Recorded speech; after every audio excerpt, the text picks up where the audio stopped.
It's locked, all right. It's locked. It's locked, all right.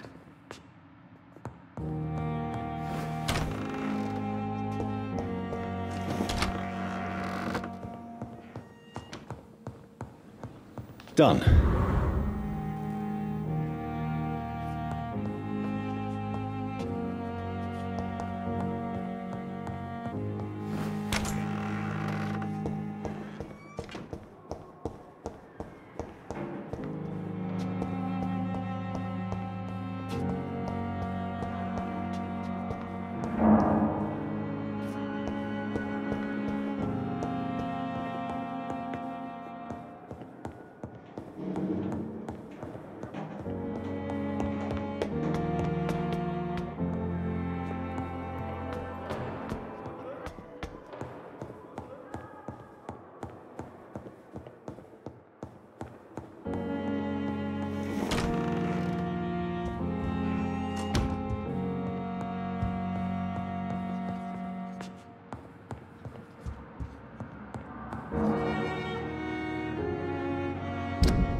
It's locked.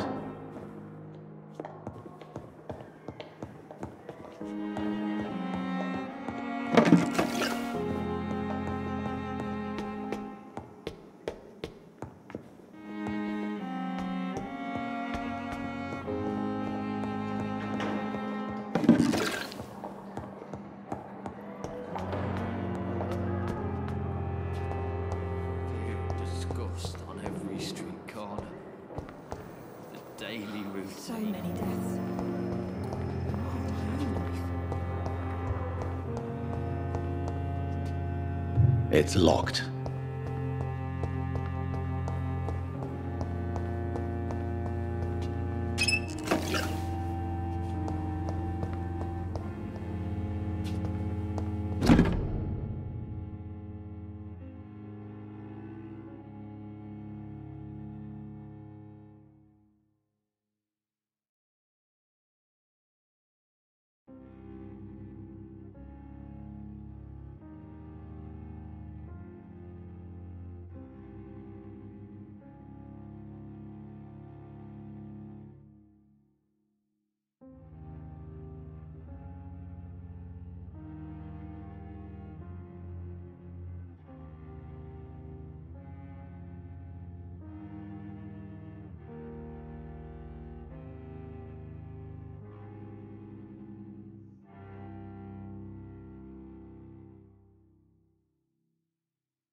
Southwark.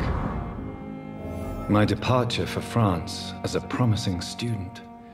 My return as a brilliant surgeon, about to be killed. Transformed.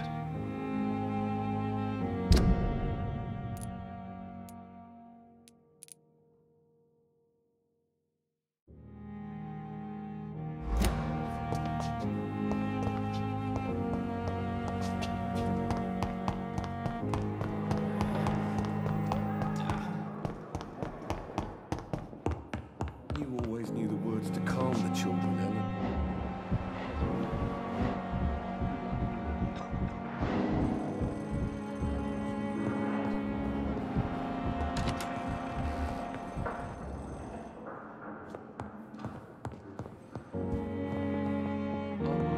This hospital seems to be falling apart. Good But in evening, the sir. circumstances, I'm willing to give you the benefit of the doubt. Good evening, Mr. Goswick. How are you? I'm okay.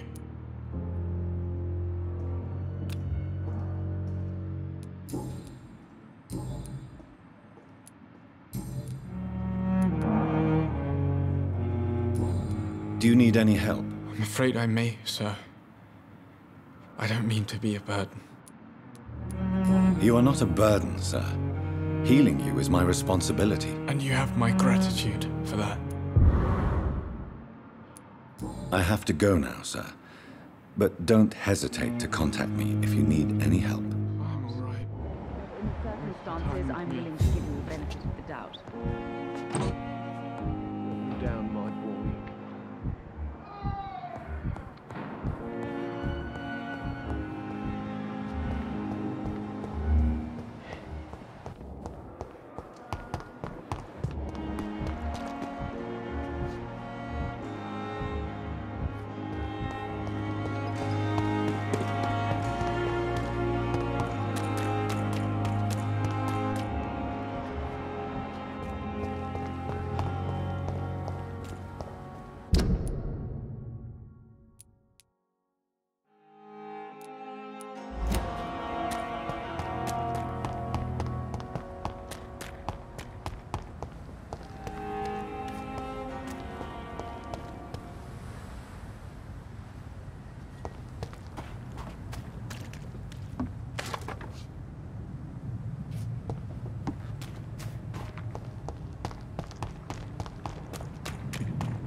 It ain't human! Kill it! You leech has been killing me, boys! We've got one enemy!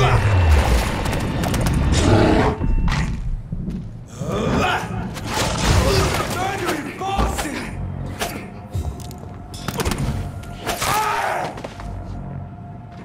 Stupid beast!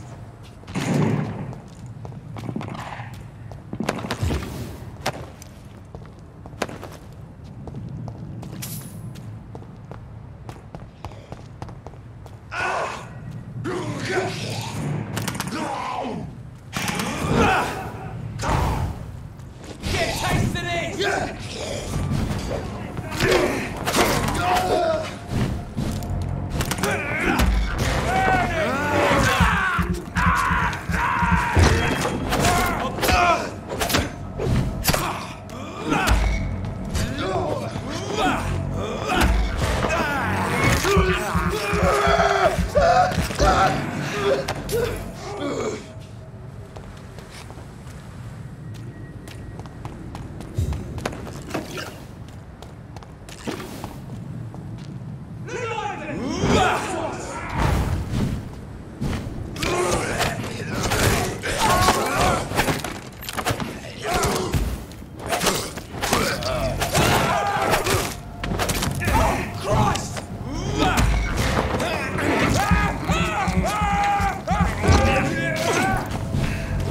See how it likes a bit of fire!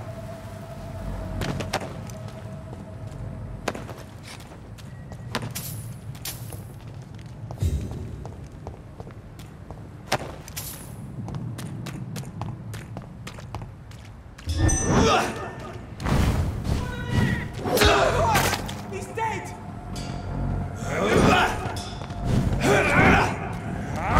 Shit, that leech is fast!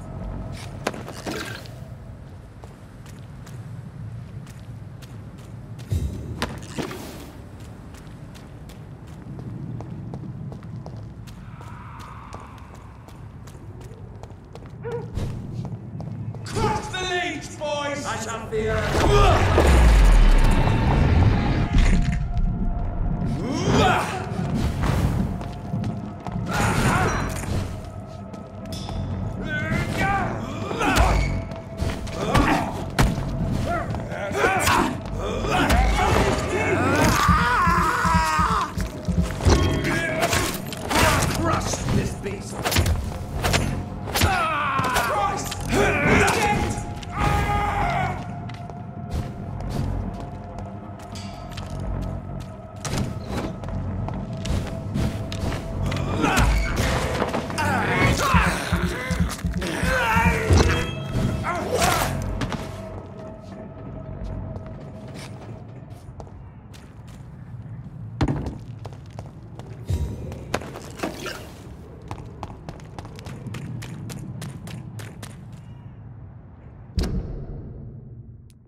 Everyone's throwing the blame. Moron had me laugh.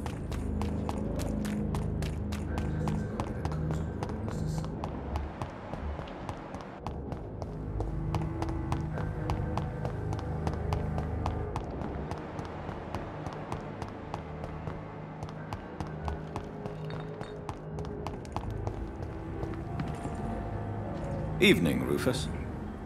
Evening, Mr. Do you need help? A real doctor caring about me. That's a first. I feel like a real person. A real doctor treats everyone the same, Rufus. I don't know what to say. Thank you, sir. Thank you.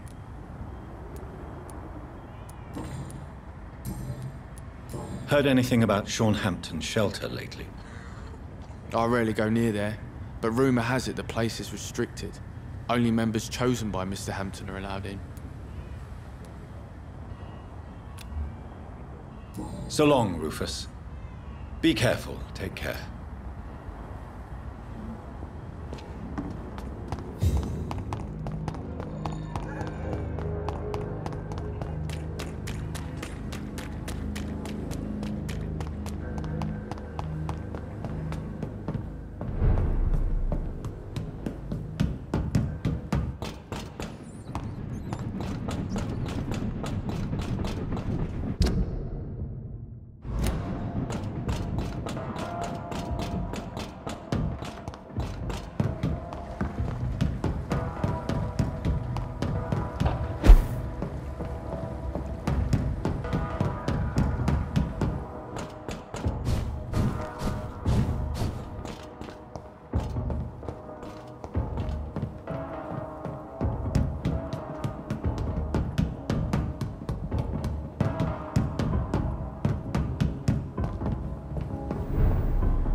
Good evening, Mr. Grader. Are you sure nobody followed you here, Dr. Reed?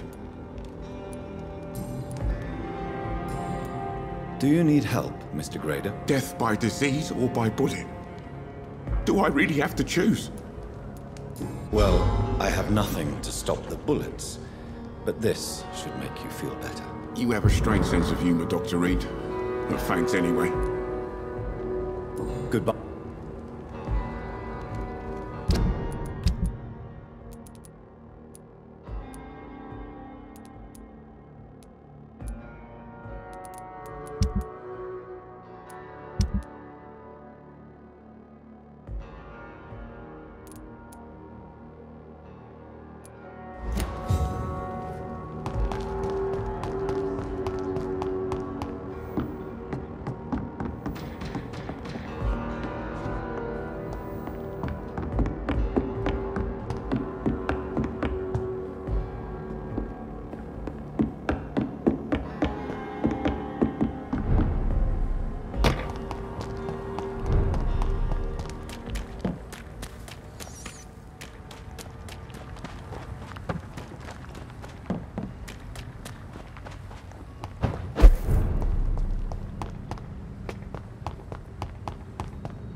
Good evening, Miss Cox. Hello again, Dr. Reed. What do you want? Can I offer you my medical help, Miss Cox? Giving out for free? You'd make a poor businessman, Dr. Reed. Perhaps I would. Please, take this. You'll feel better. Thank you. But don't expect me to owe you anything. Goodbye, Miss Cox.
Good evening, Doctor. Can I help you? Do you need assistance? That would be nice of you, Doctor. Who knows what I may have caught during my investigation. If you persist... Thank you. Goodbye, Mr. Darby. I'm cheap and I'm clean, I promise. Good evening, Chris. Change Do you need any... it. I am... Forgive myself.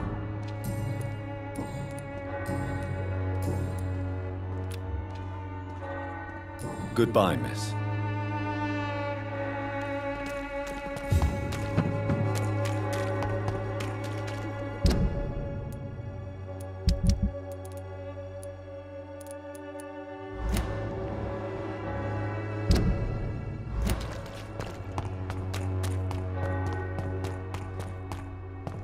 Cheap prop.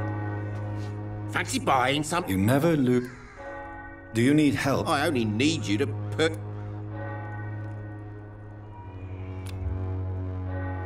Goodbye for now.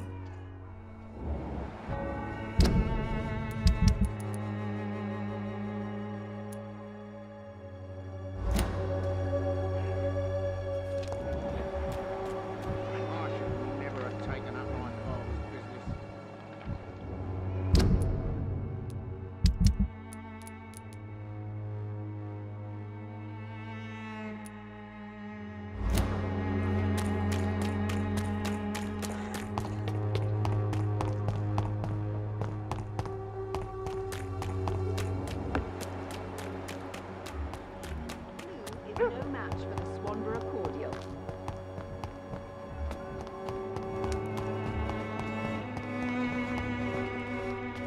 How are you, boy? I'm not your boy.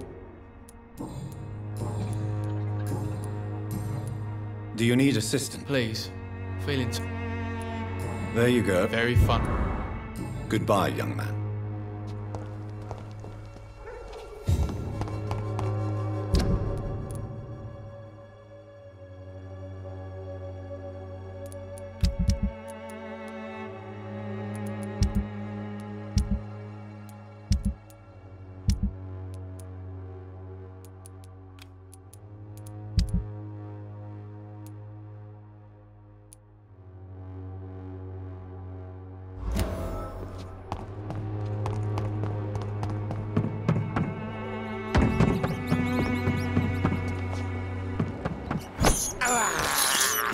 I have this thirst for blood.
I cannot enter.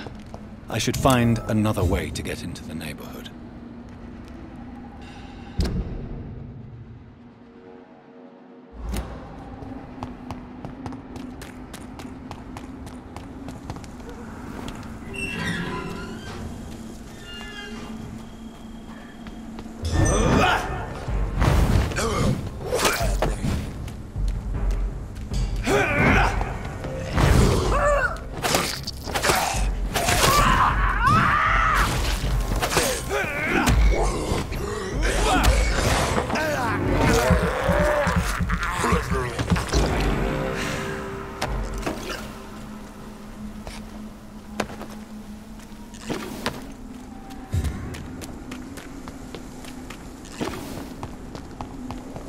I think this passage could lead me close to Alоизий Douson's mansion.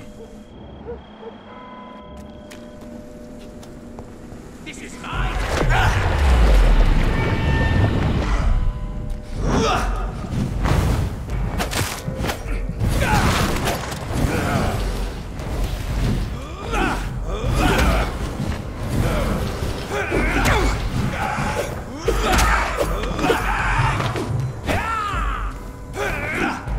Don't you know better?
It's locked.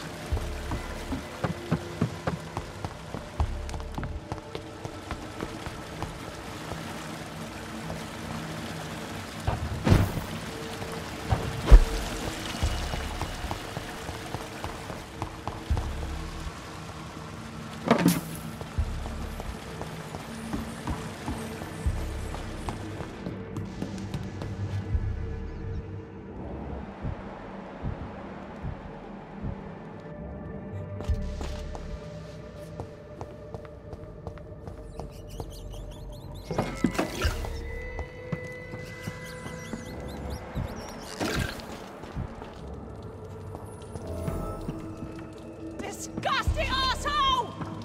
Vampire or not, I'll never be your wife! How dare you interfere with my hunt?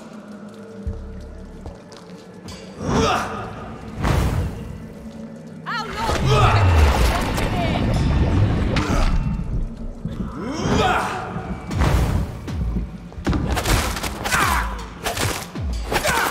Disgusting arsehole! Vampire or not, I'll never be your wife!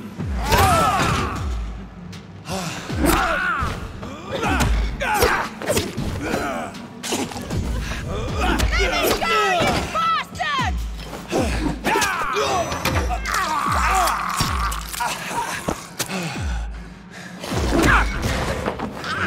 How long are you gonna keep me locked in here?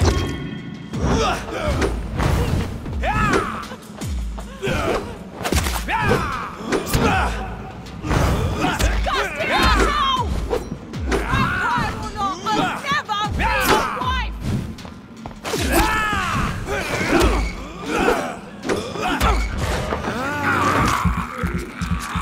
How long are you gonna keep me locked in here?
Miss Teasdale, are you all right? How do you know my name? Who are you? My name is Dr. Reed.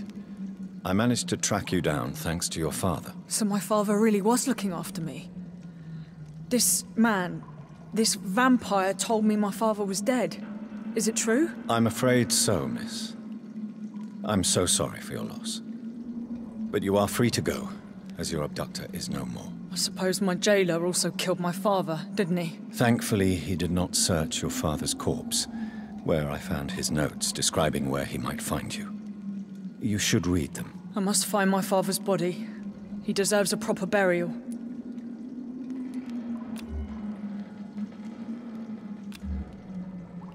Goodbye, Miss Teasdale, and be careful. Until we meet again.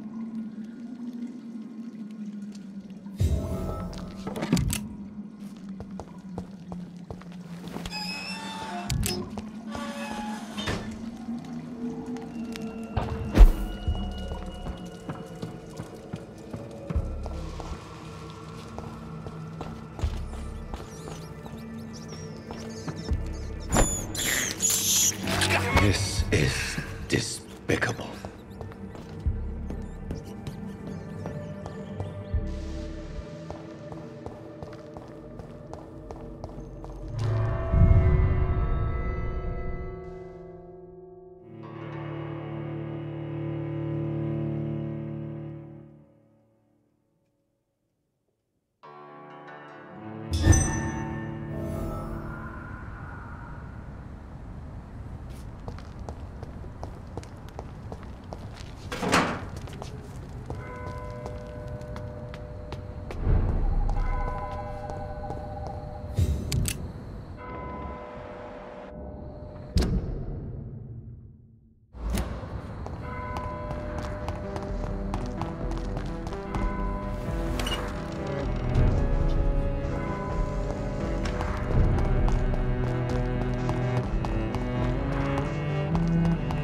Good evening, sir. May I ask you what you're doing here at this late hour? I'm conducting an investigation about the epidemic in this part of town. And who are you, sir? I'm Dr. Jonathan Reed from the Pembroke Hospital. May I ask who you are and why all the questions? I'm Detective Inspector Charles Albright from Scotland Yard. And I don't find your answers convincing. What is a Pembroke doctor doing in the West End at this time of night?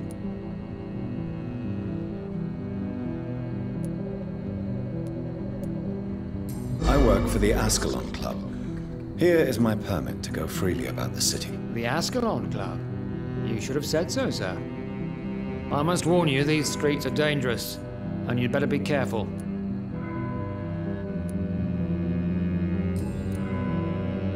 What can you tell me about this district? I'm the one asking questions, especially when there's a killer on the loose.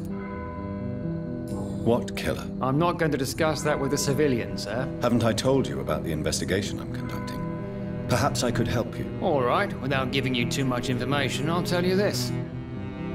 I'm convinced there is a homicidal maniac on the loose, using the epidemic to disguise his kills. And what about the epidemic? We both know the situation is critical, don't we, Doctor? Colleagues of mine die almost every day. Why are you investigating at night? Criminals rarely act in daylight, you know. But since you are also a night worker, have you noticed anything strange which requires police attention?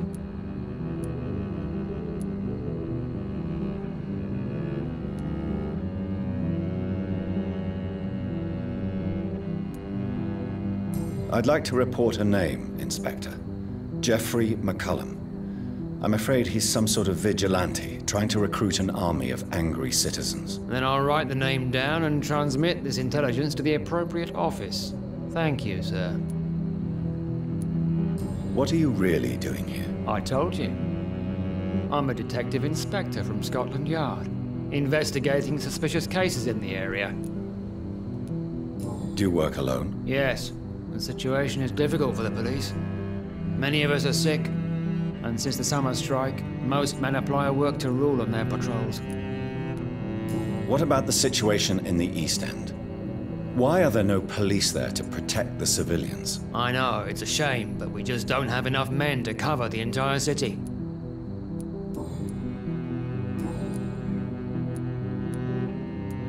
What are you investigating, exactly? I have a missing woman, possibly abducted a few nights ago. Louise Teasdale. It seems you already found my other missing person, Mr. Tadao Kimura. Tell me about Louise Teasdale. She's a waitress. Her father reported her missing. We don't have enough men to search for her, sadly. Do you have any idea where she could be? No. But I feel she's been abducted. She went to a pub a few nights ago and vanished. I thought about the sewers, but I'm not equipped for such an investigation.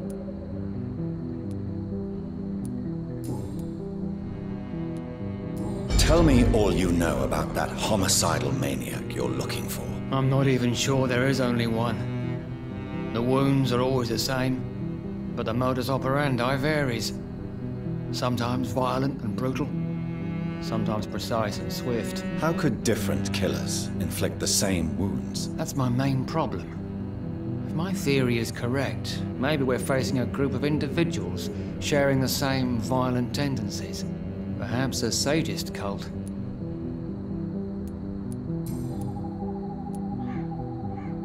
Do you know anything in particular about a man called Alloysius Douson? Who doesn't know the man? I think he intervened personally to put an end to the police strike of last August. What else can you tell me about him? Alloysius Douson is exactly the kind of powerful and influential man who could commit murder and get away with it, with just one phone call.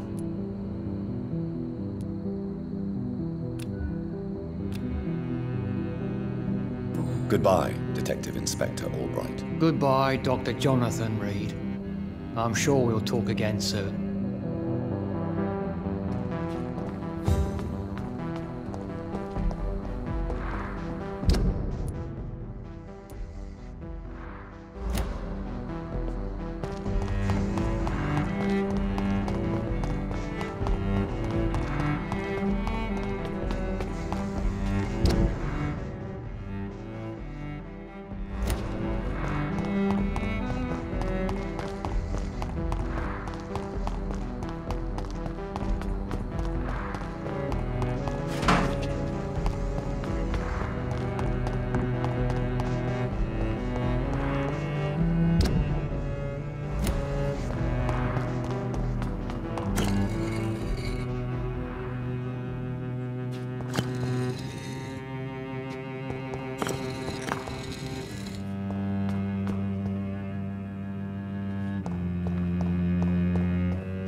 It's locked, all right. Fool and the Empress. Again. What are the cards trying to tell us?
Jonathan Reed.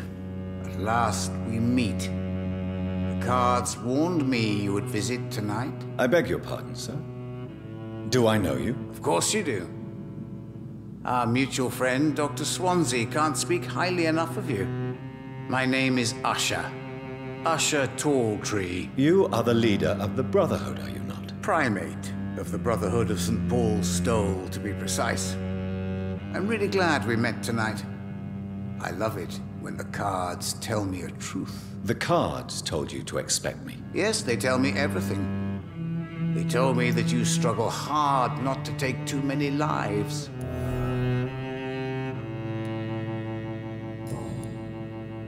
What can you tell me about the neighborhood? I really don't know. I don't often go outside. And when I do, it's usually to quite distant destinations. So you see nothing in the stars for me? You're a poor fortune teller, then? Oh, I can tell you many things, but they will only concern you, not the city. For example, I know that you offered your sister the final rest she asked for. Do the cards speak of my Mary? No. It's the burning aura of guilt that precedes you everywhere you go. Read my fortune, then. You have been chosen, Jonathan. I see on you the mark of a strong being, so powerful it needn't even reveal its strength.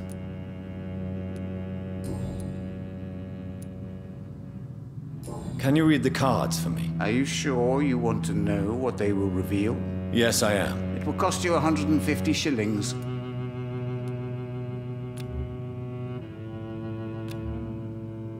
Here is the money. The snake, a bitter woman, smiling as she pours poison in your cup. A shaming betrayal. Hate.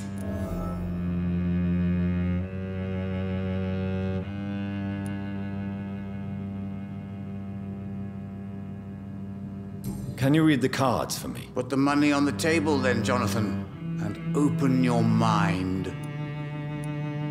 Here is the money. The alchemist, a wise and cunning mind who lives by lying to all but himself. He sells false promises and is proud of it.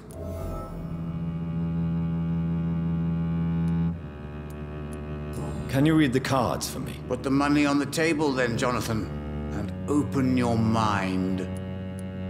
Here is the money. The glutton, a man who just eats life as a cake. A righteous ego, surprised to fall in love.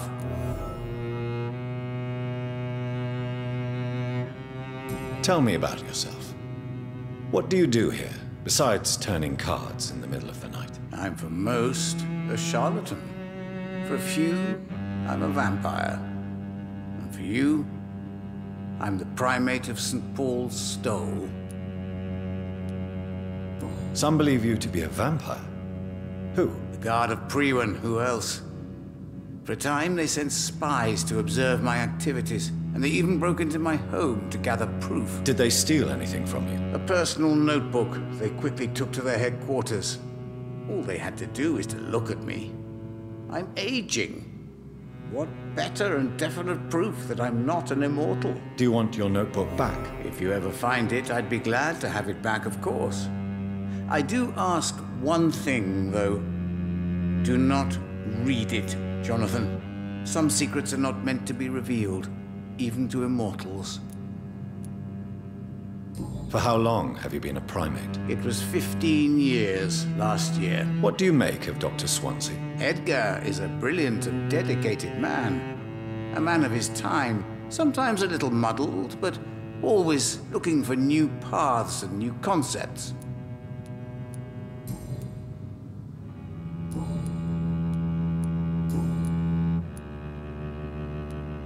May I ask you about the Brotherhood? Of course. But I must warn you that there are some subjects we consider taboo, in spite of our fondness and acceptance of your kind. I know there is no love lost between the Guard of Priwen and the Brotherhood. What caused this rift? It was 1801. The Brotherhood was stronger then, a strength that made them hungry for ever greater power. An argument divided them, and the wound never healed. What was the nature of the disagreement? The problem was that both sides considered themselves the legitimate heirs of the original Brotherhood.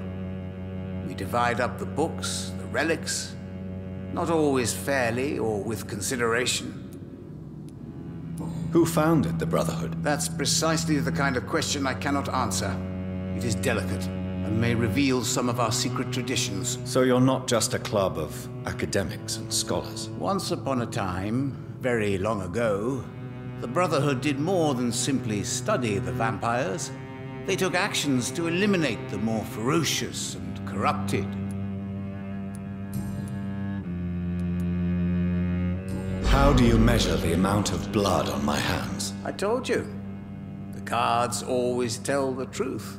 Well, most of the time. Is it possible to tell me my future? A vampire's fate is much more delicate to read, Doctor. But I can try. All right. Let me hear it. The walls of your prison have already been raised, Jonathan. But you will freely accept to be locked inside, full of hope for a better day. I would rather not know. How did you learn about Mary? And spare me the hocus-pocus parlor tricks. The truth, now! Swansea told me. Don't look at me like that. His task is to observe and gather information about vampires. He had to tell me about Mary.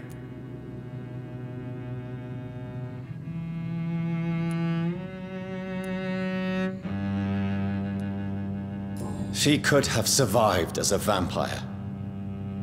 If only she had given me a chance to explain. If only I could have found the words. Not all vampires accept their new condition. Since suicide is impossible, you have to find a way to get someone else to relieve the pain. I could have saved her. No, Jonathan.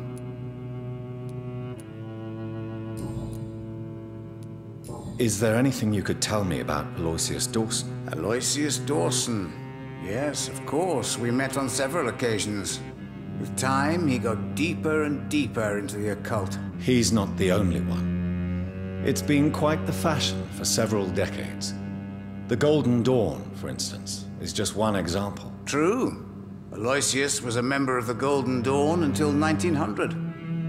Then his thirst for dark knowledge grew. I'm talking forbidden texts, readings which blackened his heart.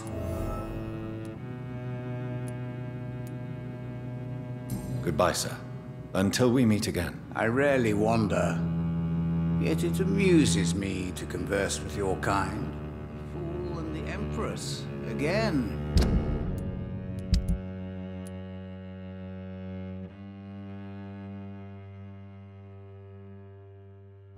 What? Good evening, Jonathan Reed.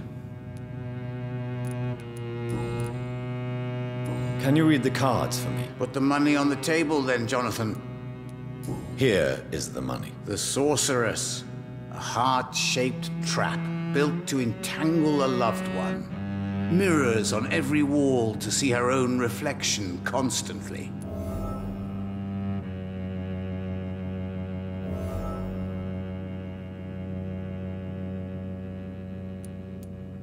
Can you read the cards for me? Put the money on the table then, Jonathan, and open your mind. Here is the money. The hunter. A good heart in disguise. A liar willing to help for real. An armed man unable to strike. Can you read the cards? Put the money on... Here is the money. The hunter. Goodbye, sir. Until we meet again. I rarely wander, yet it amuses me to converse with your... A red river, a song in the dark, the whisper...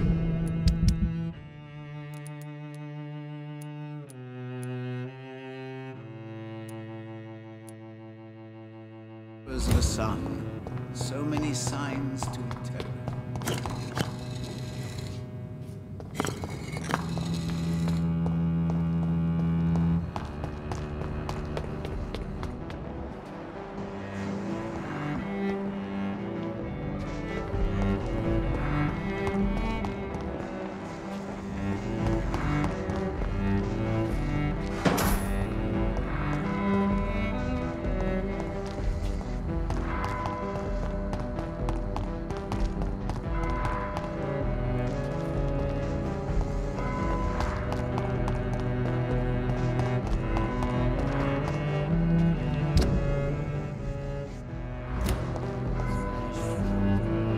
It's locked, all right.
Dawson's mansion.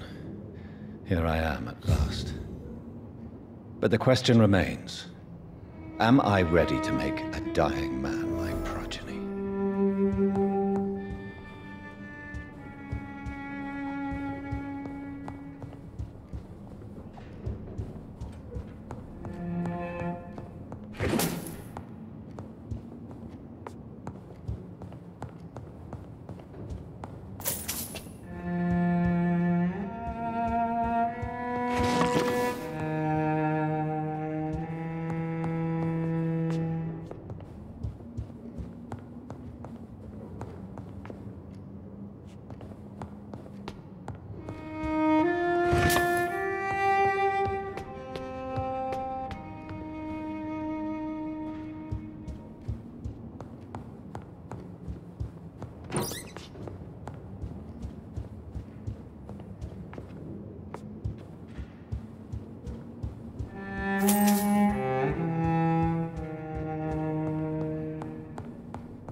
It's locked.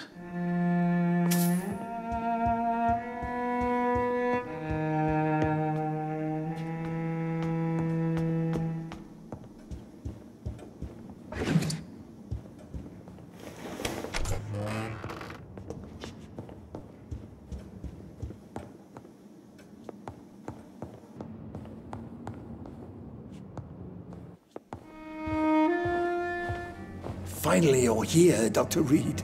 What took you so long? I had to pass several of your barricades and outposts to access your mansion, sir. Death, pestilence surround us, and time is against me. I see you've gathered some of the most expensive, albeit experimental, blood transfusion equipment available. All this could be so useful in a hospital. Yes, yes. Since Lord Redgrave sent me a doctor to perform my conversion, I thought you might find some of these devices useful. Most thoughtful. But tonight I'm not here as a physician. But I feel reassured that a specialist such as yourself would help me to escape the Reaper. Very well. But before I proceed, I have a few questions for you. If you must, but be quick, for I don't have much time left in this life. First of all, I need to be sure that you know exactly what is going to happen to you, sir. I can assure you I'm as informed as any man can be. I have planned for this moment, Dr. Reed. Planned very carefully.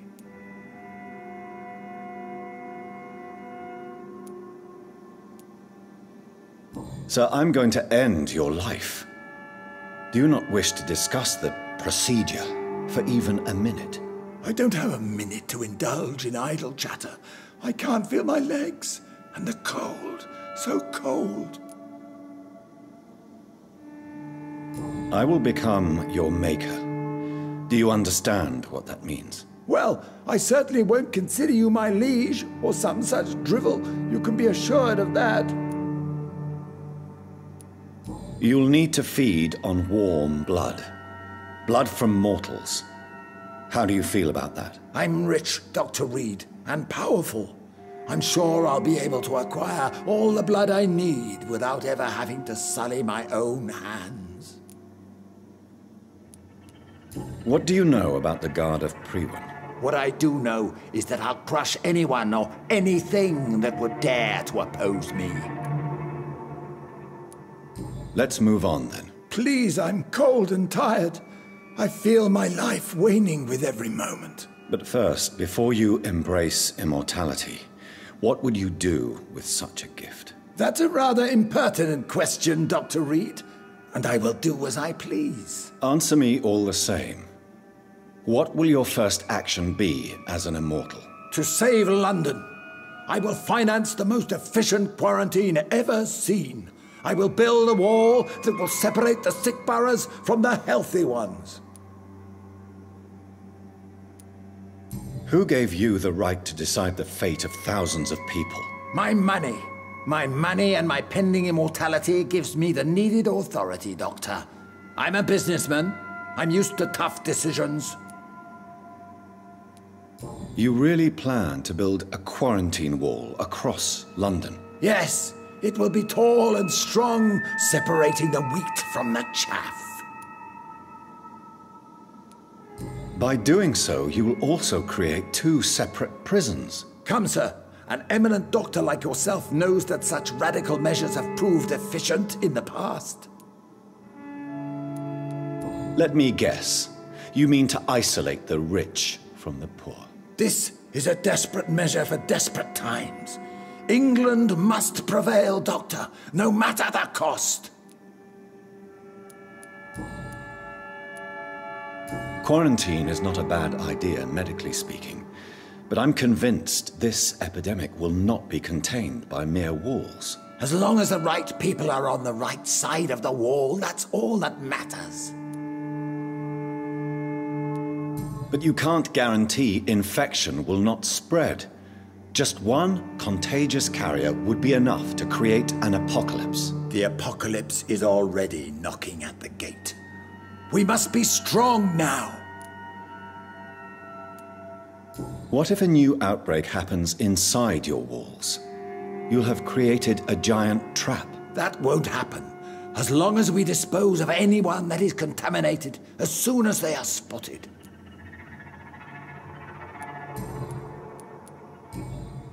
I've heard enough. It's time to proceed. At last! All right, do what you have to do. If it hurts, so be it. I've been preparing such a long time for this.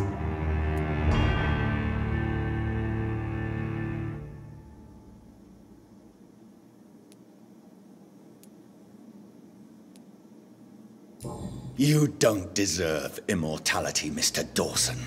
What? What are you prattling on about? I don't believe I've ever met a man so bereft of empathy. You, sir, are despicable. No! Wait! You can't! I made a deal with Lord Redgrave. I'll finance whatever he wants. Please, just ask him. Sleep now. Rest now. Forever.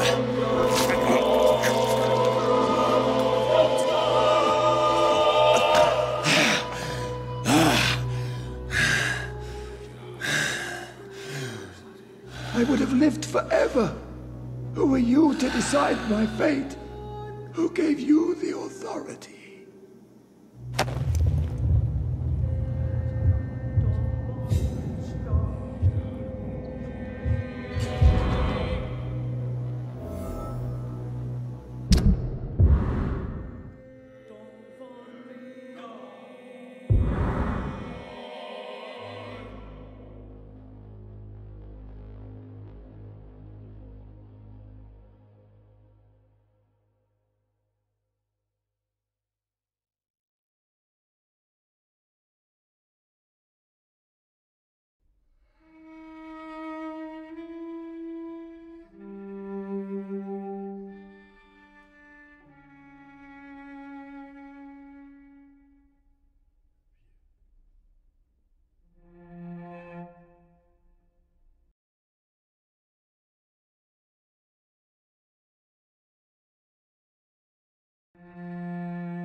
Is it done, Dr. Reed?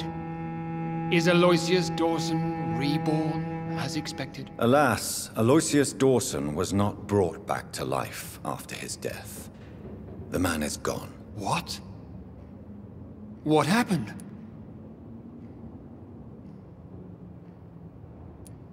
He didn't survive the procedure. He was too weak. This is unacceptable, nevertheless. You were given the simplest task. Well, get rid of me then. From now on, you're an outcast. Banished. You are forbidden to ever appear in front of us again. Ascalon will smite you on sight, and your heart will be thrown to the rats. I'll leave you then. Have fun with your puppets and shadow plays, Lord Redgrave. Yes, go, traitor, and take that awful creature, that counterfeit of a woman I saw waiting for you, and be gone!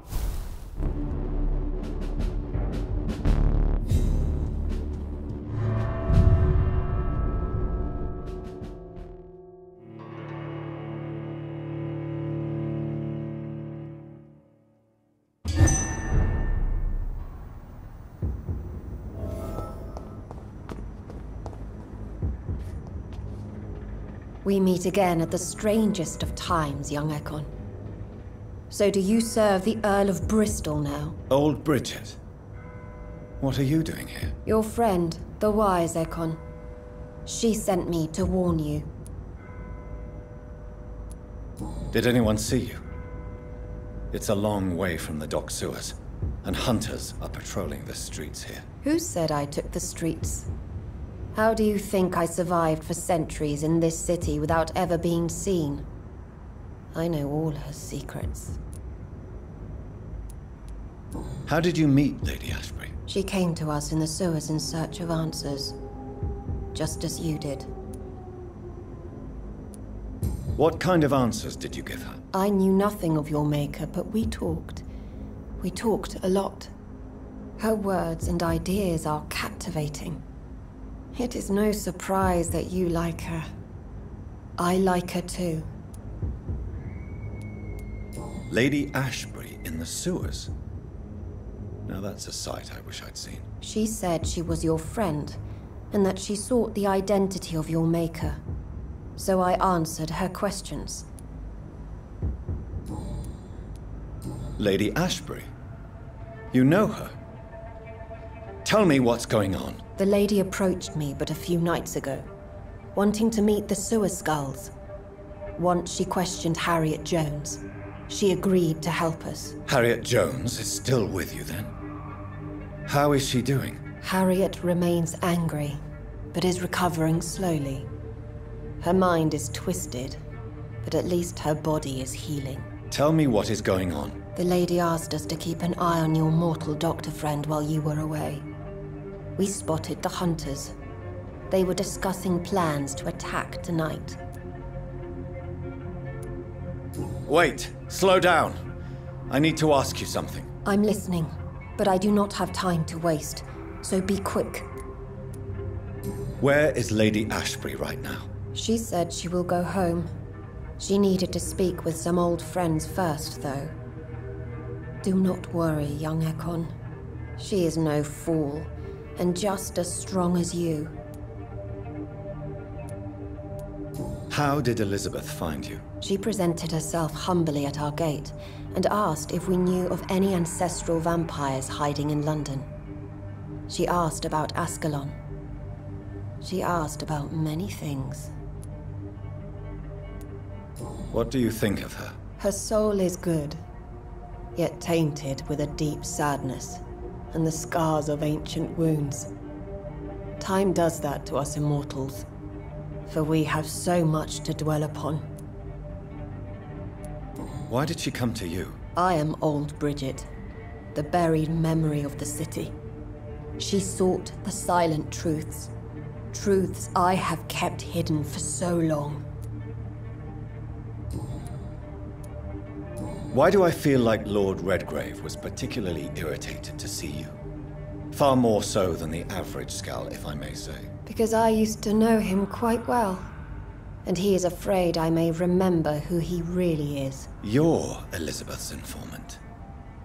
You're the one who told her about Lord Redgrave's lies regarding his lineage. Yes, but my words were not meant to hurt or threaten. I simply told the story of the sewer skulls, and of so many other forgotten children. No time to lose, then. I must go there right away. I shall return to my den. Have you a message for the lady? Should I see her before you?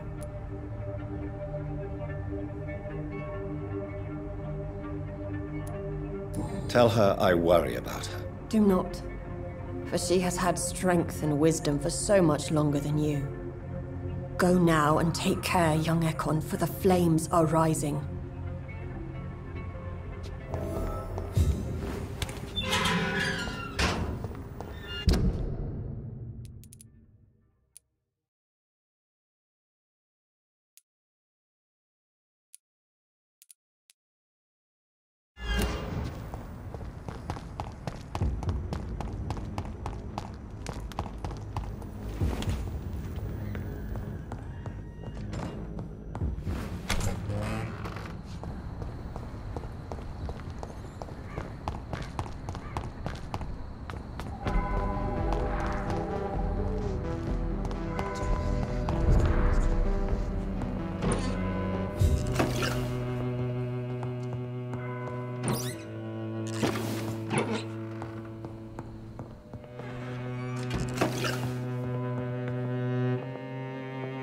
Dr. Reed, I am glad to see you again. Good morning. Good evening, Miss Price. I'm Dr. Reed. Do you remember me? Dr. Reed? Yes, of course. You are the doctor who healed me and my mum. Good evening, Dr. Reed. Good to see you too, Carol. Are you all right? Oh, yes. I did not hurt myself recently. I know how to take care of myself now. I'm almost a grown-up. Why are you awake at night, Carol? I am helping my mother in her shop. It's not easy, but I'm a grown-up now. I'm sure your mother is grateful for your help. I do the best I can. But I'm so clumsy sometimes. I drop things. I injure myself. It's a good thing my mother has the patience of an angel. Why is work not easy? Is something or someone bothering you? Oh no, most people are gentle with me. But I'm so nervous sometimes. I pay no attention and hurt myself. Good thing my mum learned first aid. What can you tell me of the people living nearby? I don't speak to many people, except our customers. It's not easy to make friends. And with the epidemic, it's even more difficult. What can you tell me about the epidemic? Some of our regular customers have left London. Some others only send their housemaids now. Everybody fears the contagion. I've even seen men with weapons. Have you no friends at all? No. Mr. Nithercote used to pass by and was always nice to me. Does he not come by anymore? No. Mum said he was weird. Always reciting poetry about a girl he'd met in Whitechapel. I wonder who this camellia may be.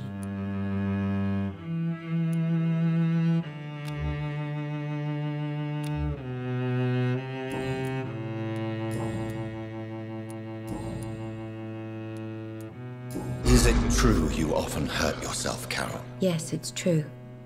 I try to behave, I really do. But one way or another, I always end up injured or wounded.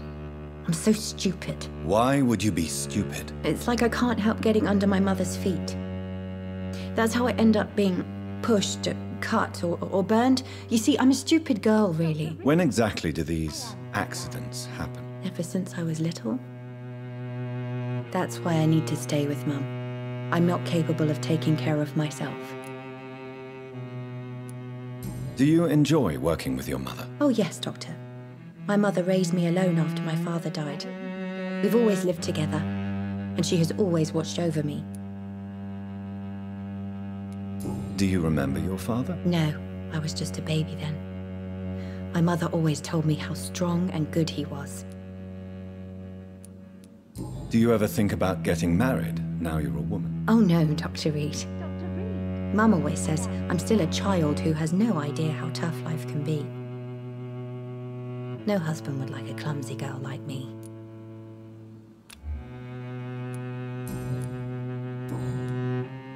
Goodbye, Carol. Oh, I am sorry, I can't help you, sir. Perhaps you should talk with someone else instead this time. Good evening, Miss Price. How are you tonight? Dr. Reed, I didn't know you had returned from the war. I had a new doctor when you left, but he's not as kind as you. Always glad to see a former patient in good condition. It's been a long time. Too long indeed. And as a token of my appreciation, I'll grant you the best price if you fancy buying anything from my humble shop.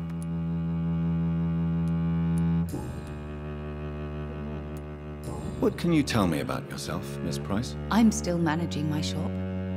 The only difference is, since the quarantine, we're open at night. You, on the contrary, seem to have changed a lot. Really? Have I changed that much? It must have been the war and the night shifts since my return. Don't get me wrong, Dr. Reed, you're still handsome. Just maybe a little bit wiser, more serious. It suits you well. Tell me more about yourself. No new fiancé? I remember you were hoping to get remarried. I'm sure you must have a few suitors. Who would marry an old bat like myself with a grown daughter and a little business? As you know, I only fancy handsome men like yourself.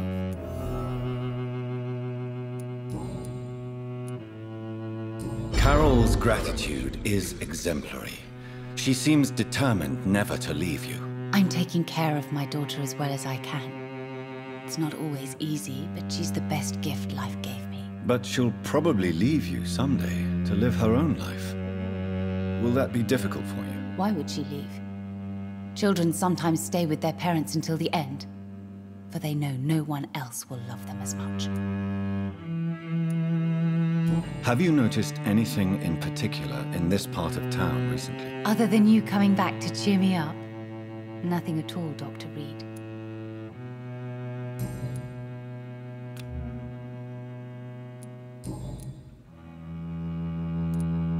Does your daughter still worry you, Miss Price?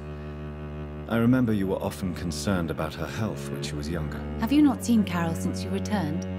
She's almost a young woman now, but she'll always remain my sweet little baby. So you're less afraid? Some things never change. Carol is still too clumsy for her own good. Sometimes her innocence puts her in real danger. Why would her innocence put her in danger? She does not realize how cruel life can be. Maybe I was a bad mother to protect her too much. My poor dear Carol. You have every reason to be cautious, Miss Price, especially in these difficult times. Maybe you could talk with her, Dr. Reed. It would be nice to have a man here more often. We would both feel safer.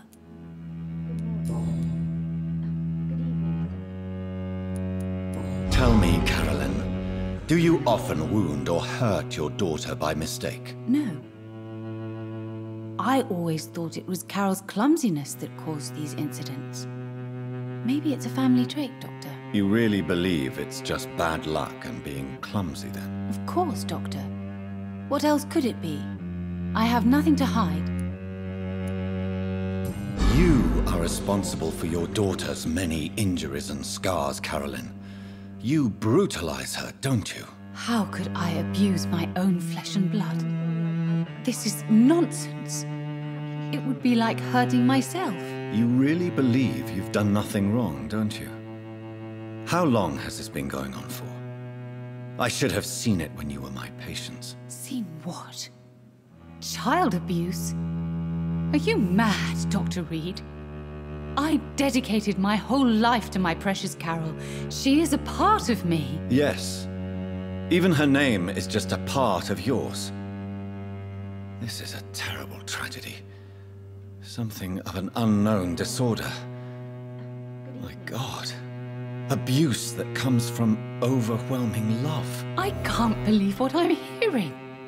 How dare you say something like that? What kind of a monster do you think I am? Speak to me, Carolyn. Why do you behave like this?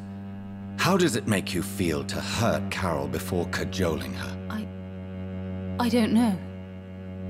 It makes me feel good to take care of my daughter. I need to feel useful. No one ever takes care of me. I need someone to take care of me. Do you realize Carol is a person? Not a toy, not a doll.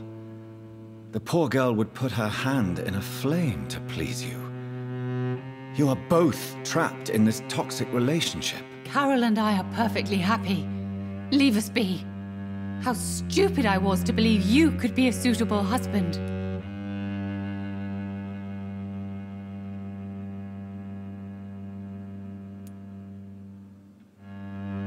I'm not judging you, Carolyn. I believe you're a victim too. I'm just trying to explain that you need medical help. You will not separate me from my flesh and blood, Dr. Reed. We'd rather die.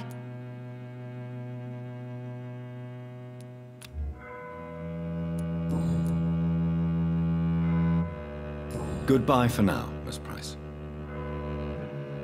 Dr. Reed, I am glad to see you again.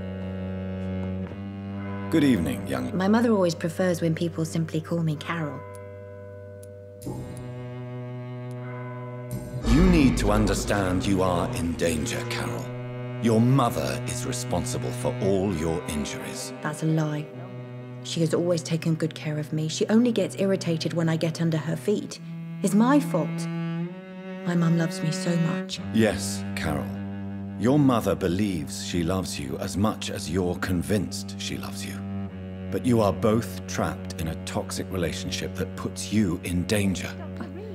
What are you saying? That she lied to me all these years? That she wants me to be miserable? My mother has dedicated her life to my safety.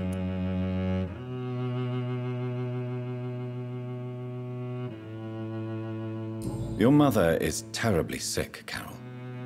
She suffers from one of the most sadistic attitudes I've ever encountered, and tortures you with a twisted sense of love. No, my mum loves me and only wants the best for me. It's my fault if I can never do anything right. She deserved a better girl than me. Dr. Reed, I am glad. Goodbye, Carol. I am sorry, I can't help you, sir.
Good evening, Dr. Reed. A great night, what?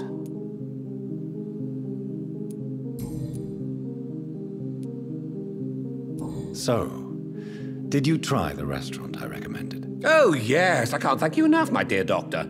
Exquisite, but expensive. But what is money made for, if not for little pleasures?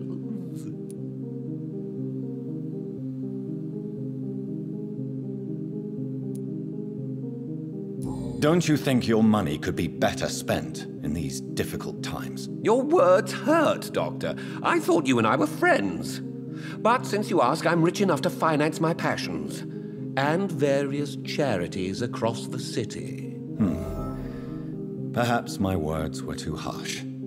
Please forgive me if I've upset you. Oh, no harm done. After I die, all my fortune will go to the suffering people of the East End. Until then, I aspire to live the most pleasant life possible.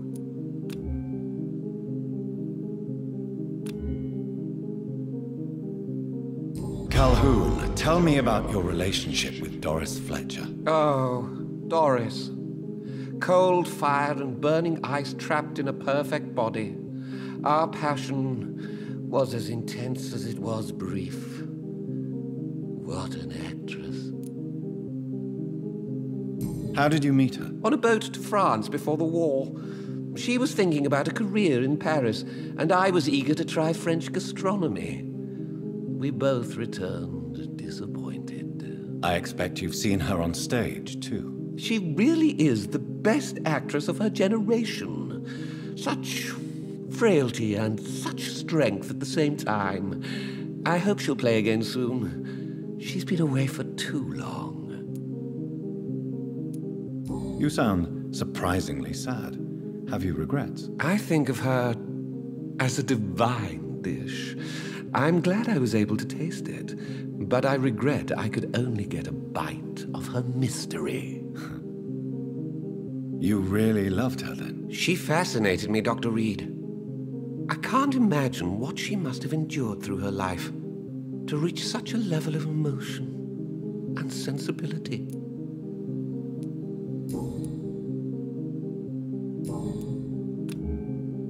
Goodbye, Mr. Russell. I'm sure you'll take care of yourself.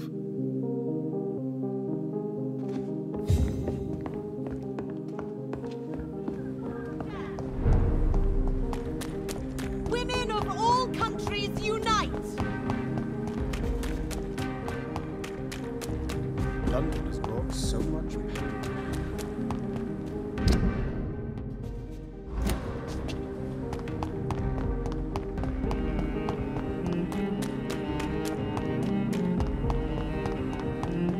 Women of all countries unite!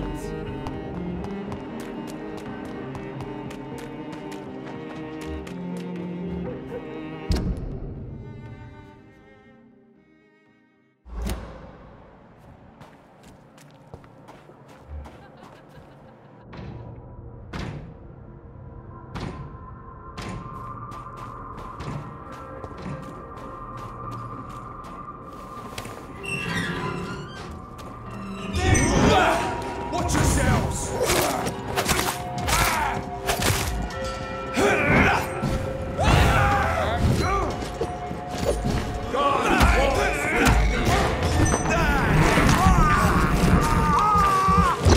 Remember your vows, friends! Bloody lynch!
Crush the leech, boys!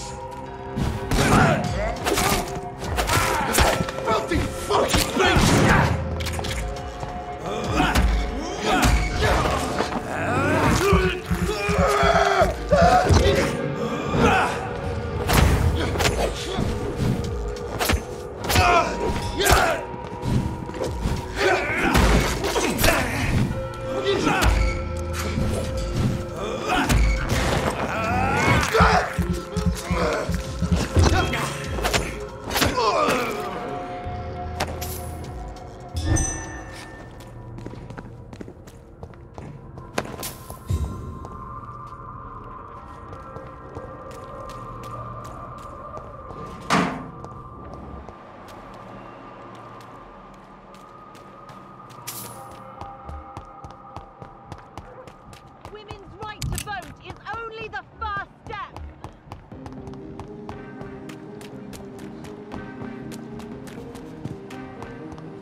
Hello, Jonathan. Please, come in. I'm so sorry for your loss, Jonathan. What do you need from me, Jonathan?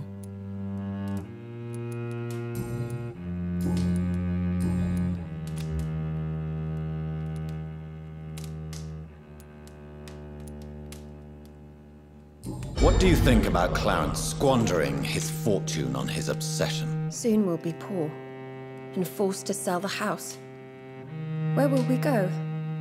In which filthy, infected part of town will we end up? I'm so afraid. Tell me about Clarence's obsession with vampires. It drives me so crazy it makes my stomach hurt. I was so relieved to have him back.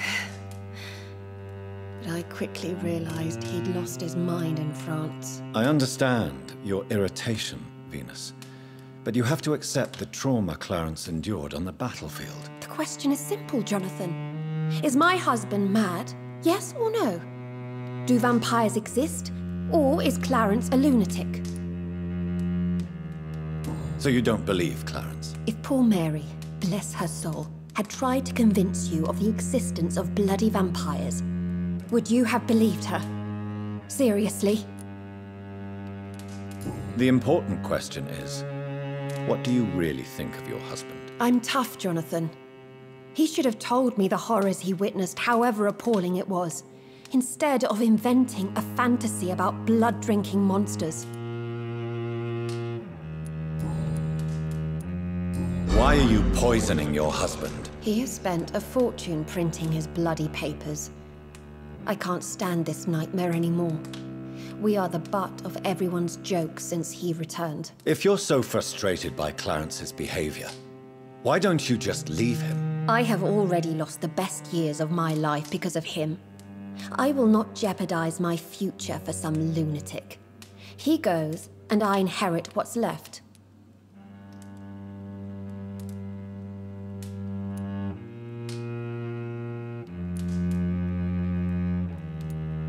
I was the best man at your wedding. I remember your love for him. It was so beautiful. I cried. And now you've killed him. Don't try to send a shiver down my spine, Dr. Reed. You were always on your own, and you kept emotions at bay. All for facts, remember? Well, deal with this one.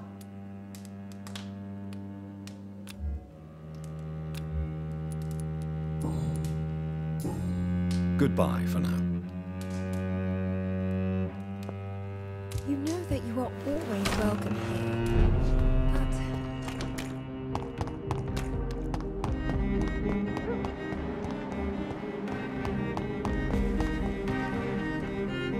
Good evening, old chap. Are you all right? I won't lie to you, Johnny. I'm not...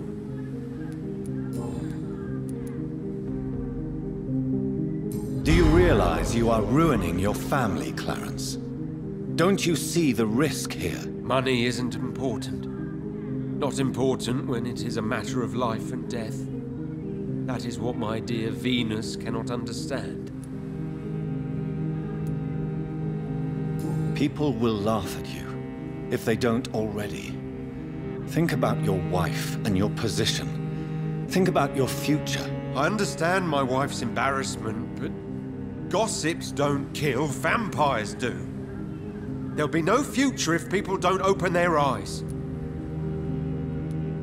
I can't believe I'm telling you this, but if warning people is that important to you, why not choose a more efficient way to spend your money? Don't you think I tried?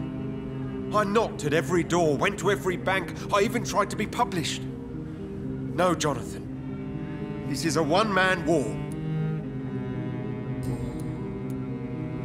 Clarence, why have you distributed leaflets about vampires all across the West End? I have to warn everybody about them. They've killed thousands of people already, unnoticed thanks to the epidemic. We are all in danger here. Vampires in London? Come on, Clarence. Who's going to believe that? I'm not mad, Jonathan. You have to believe me. I know they are real. They're all around us, even as we speak.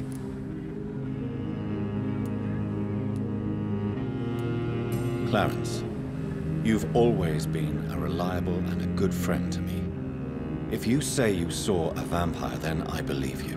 Thank you, Johnny. Thank you for your trust. You don't know what that means to me. It's all right. But if you want my help, you have to explain exactly what happened. The first time it was in Rouen. I saw an officer drink the blood of a soldier. I saw its teeth, saw it bite. It was a vampire, Johnny, and they're here too.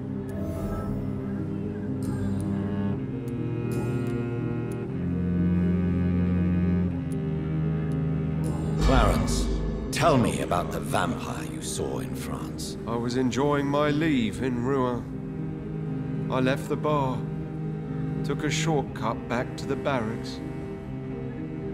I saw it in a back alley. An officer in a stained uniform, biting into a soldier's neck. But you were drunk, weren't you? Are you sure these two men were not just kissing? Please don't insult me, Johnny. I hid, and I saw him leave. Then I saw the body, drained of all blood. I've seen the same marks here in London since I've returned. Did you ever see that officer again? No. He wore the uniform of the Royal Warwickshire Regiment. I did some research, but found no trace of him. He probably stole it from a previous victim.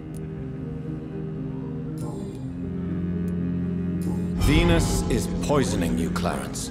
She wants you dead. So she really hates me that much now. My poor wife.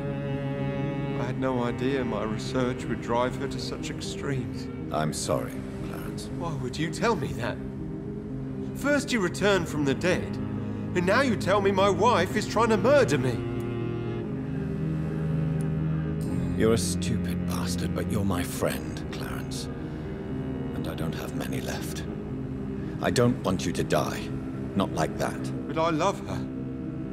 I love my wife. Did I make her suffer that much? Have I become such a burden? So you have no suspicions about her at all? Nothing in Venus's behavior has seemed odd since you returned? Frankly, it's my behavior that's been odd. Ever since I got back from the war, she accuses me of being paranoid and delusional.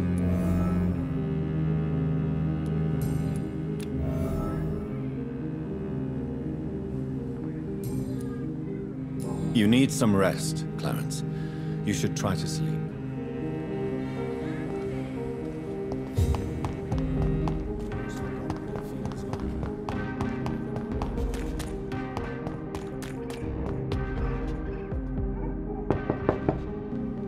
Hello, Venus. Hello, Jonathan. Please, come in. At least you survived the Great War. What do you need from me, Jonathan? Why do you and your husband argue so much? He is not the kind man I married and loved. He is obsessed now. Obsessed with chimeras. I feel trapped. It just makes me want to scream.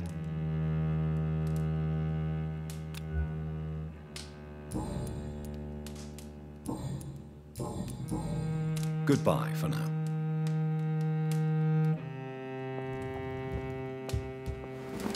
At least you survived the Great War.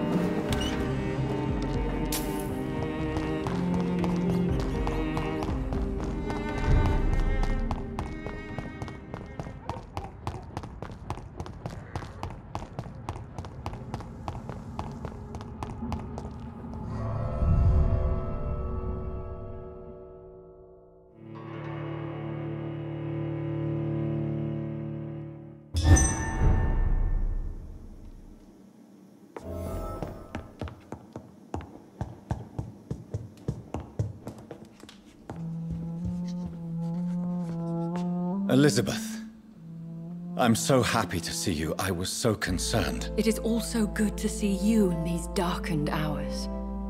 Is all well, my dear? Indeed, we stand upon the precipice. Has the news reached you of Edgar Swansea? No.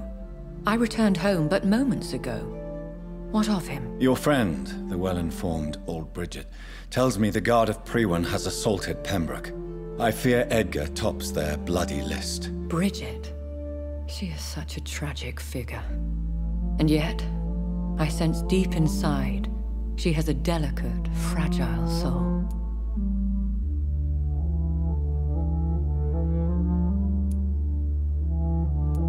Indeed, she has. I'm glad you like her too. Once this is all over, I will study the sewer skulls. I fear I have made terrible mistakes, founded upon erroneous preconceptions. I was concerned for your safety. McCullum draws too close to you for my comfort. Fear not. I've evaded the hunters for many a year, and I intend to stay far from their gases, flames, and spikes. Now, speak to me of Doусон. Aloysius Doуson is no more. I took care of him. I imagine the Lord Redgrave with spitting teeth. Ascalon has defrocked me and threatens to hound me from the city. This was, no doubt, inevitable. You did what you thought was right at the time. One can ask no more. The important task now at hand is to help poor Edgar. Now I am assured of your safety. That is precisely my intention. Good. Now go, my dear, and return with good news with the greatest haste.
I will return at a more convenient time.